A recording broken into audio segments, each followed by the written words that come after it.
हर हर महादेव। श्री शिवाय नमस्तुभ्यम। ओम नमो भगवते वासुदेवाय नमः। शिव जी के उपाय चैनल में आप सबका बहुत बहुत स्वागत है।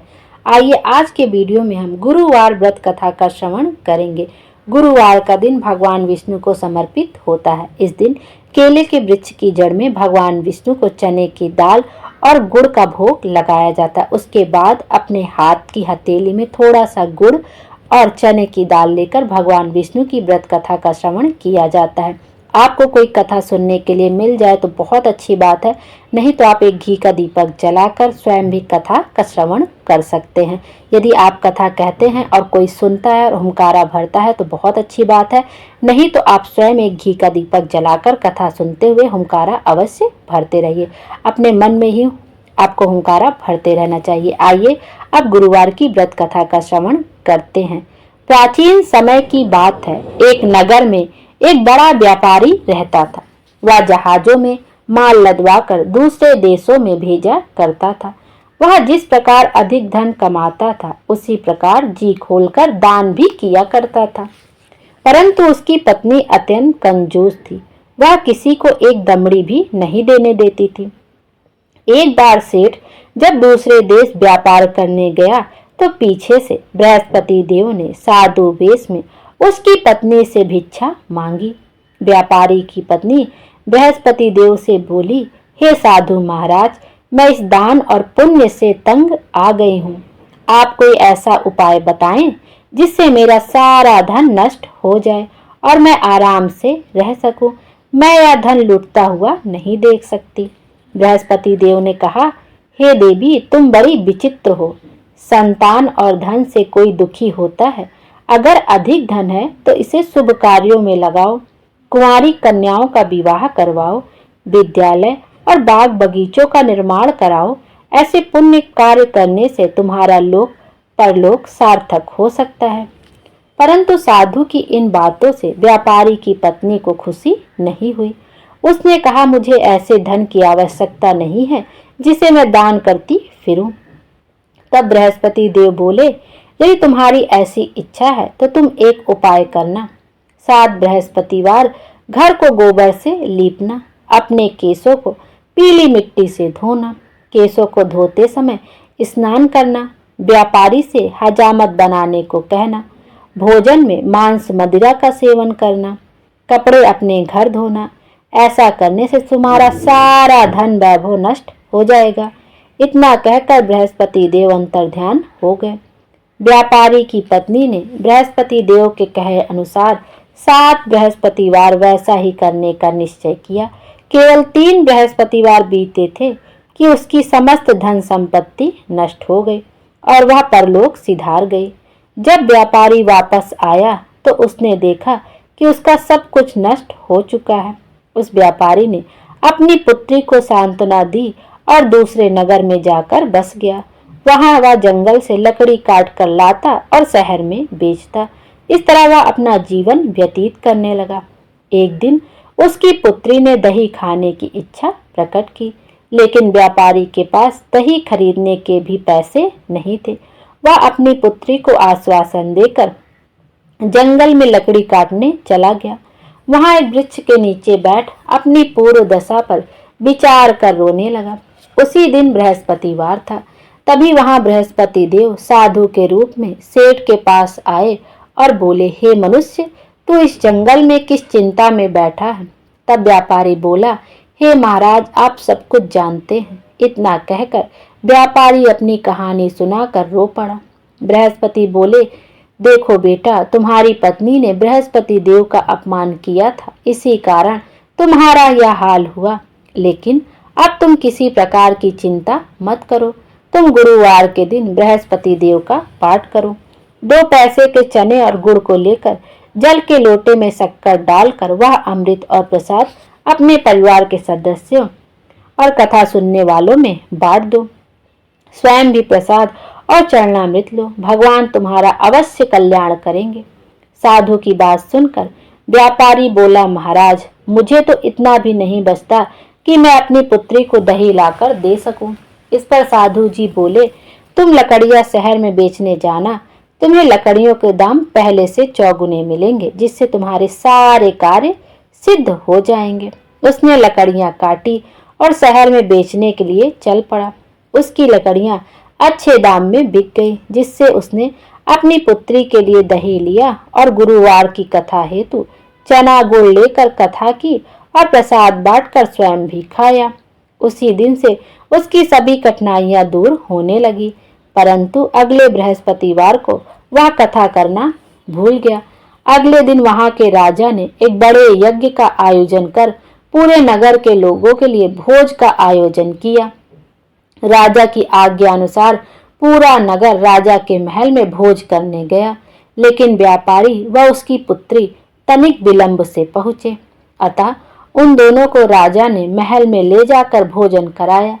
जब वे दोनों लौट कर आए, तब रानी ने देखा कि उसका खूंटी पर टंगा हार गायब है। रानी को व्यापारी और उसकी पुत्री पर संदेह हुआ कि उसका हार उन दोनों ने ही चुराया है। राजा की आज्ञा से उन दोनों को कारावास की कोठरी में कैद कर दिया गया। कैद में पड़कर दोनों अत्यंत दुखी हुए। वहां उन्होंने बृहस्पति देवता का स्मरण किया। बृहस्पति देव ने प्रकट होकर व्यापारी को उसकी भूल का आभास कराया और उन्हें सलाह दी कि गुरुवार के दिन कैद खाने के दरवाजे पर तुम्हें 2 पैसे मिलेंगे। उनसे तुम चना और मुनक्का मंगाकर विधि पूर्वक बृहस्पति देवता का पूजन करना, तुम्हारे सब दुख दूर हो जाएंगे। बृहस्पतिवार को कैद खाने के द्वार पर उन्हें 2 पैसे मिले। बाहर सड़क पर एक स्त्री जा रही थी। व्यापारी ने उसे बुलाकर गुड़ और चना लाने को कहा। इस पर वह स्त्री बोली, मैं अपनी बहू के लिए गहने लेने जा रही हूँ, मेरे पास समय नहीं है। इतना कहकर वह चली गई। थोड़ी देर बाद वहां एक और स्त्री निकली। व्यापारी ने उसे बुलाकर कहा कि हे बहन, मुझे बृहस्पतिवार की कथा करनी है, तुम मुझे 2 पैसे का गुड़ चना ला दो। बृहस्पति देव का नाम सुनकर वह स्त्री बोली, भाई मैं तुम्हें अभी गुड़ चना ला कर देती हूँ। मेरा इकलौता पुत्र मर गया है, मैं उसके लिए कफन लेने जा रही थी, लेकिन मैं पहले तुम्हारा काम करूंगी, उसके बाद अपने पुत्र के लिए कफन लाऊंगी। वह स्त्री बाजार से व्यापारी के लिए गुड़ चना ले आई और स्वयं भी बृहस्पति देव की कथा सुनी। कथा के समाप्त होने पर वह स्त्री कफन लेकर अपने घर गई। घर पर लोग उसके पुत्र की लाश को राम नाम सत्य कहते हुए शमशान ले जाने की तैयारी कर रहे थे। स्त्री बोली, मुझे अपने लड़के का मुख देख लेने दो। अपने पुत्र का मुख देखकर उस स्त्री ने उसके मुंह में प्रसाद और चरणामृत डाला। प्रसाद और चरणामृत के प्रभाव से वह पुनः जीवित हो गया। पहली स्त्री जिसने बृहस्पति देव का निरादर किया था, वह जब अपने पुत्र के विवाह हेतु पुत्र वधू के लिए गहने लेकर लौटी और जैसे ही उसका पुत्र घोड़ी पर बैठकर निकला, वैसे ही घोड़ी ने ऐसी उछाल मारी कि वह घोड़ी से गिरकर मर गया। यह देख स्त्री रो रो कर बृहस्पति देवता से क्षमा याचना करने लगी। उस स्त्री की याचना से बृहस्पति देव साधु वेश में वहां पहुंचकर कहने लगे, हे देवी, तुम्हें अधिक विलाप करने की आवश्यकता नहीं है। यह बृहस्पति देव का अनादर करने के कारण हुआ है। तुम वापस जाकर मेरे भक्त से क्षमा मांगकर कथा सुनो, तभी तुम्हारी मनोकामना पूर्ण होगी। जेल में जाकर उस स्त्री ने व्यापारी से माफी मांगी और कथा सुनी। कथा के उपरांत वह प्रसाद और चरणामृत लेकर अपने घर वापस गई। घर आकर उसने चरणामृत अपने नित्य पुत्र के मुख में डाला। चरणामृत के प्रभाव से उसका पुत्र भी जीवित हो उठा। उसी रात बृहस्पति देव राजा के स्वप्न में आए और बोले, हे राजन, तूने जिस व्यापारी और उसकी पुत्री को जेल में कैद रखा है, वह बिल्कुल निर्दोष है। तुम्हारी रानी का हार वहीं खूंटी पर टंगा है। दिन निकला तो राजा रानी ने हार खूंटी पर लटका हुआ देखा।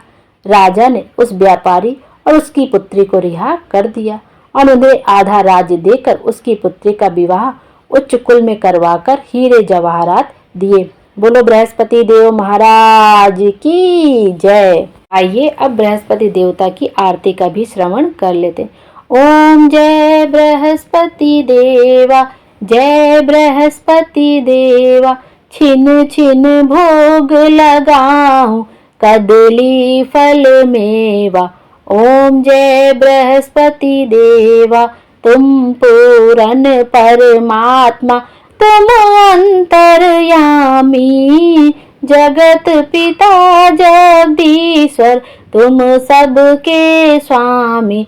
ओम जय बृहस्पति देवा, चरणामृत निर्मल, सब पातक हरता, सकल मनोरथ दायक, कृपा करो भरता।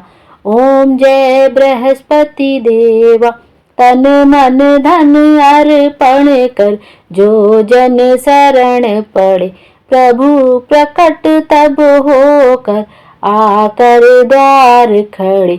ओम जय बृहस्पति देवा, दीन दयाल दयानिधि, भक्तन हितकारी, पाप दोष सब हरता, भव बंधन हारी। ओम जय बृहस्पति देवा, सकल मनोरथ दायक, सब संशय तारो, विषय विकार मिटाओ, संतन सुखकारी। ओम जय बृहस्पति देवा, जो कोई आरती तेरी, प्रेम सहित गावे, ज्येष्ठानंद बंद सो निश्चय पावे। ओम जय बृहस्पति देवा। बोलो बृहस्पति देव महाराज की जय। बृहस्पति देव हम सबकी मनोकामना पूर्ण करें और हमारे जीवन को खुशियों से भर दें। Thank you.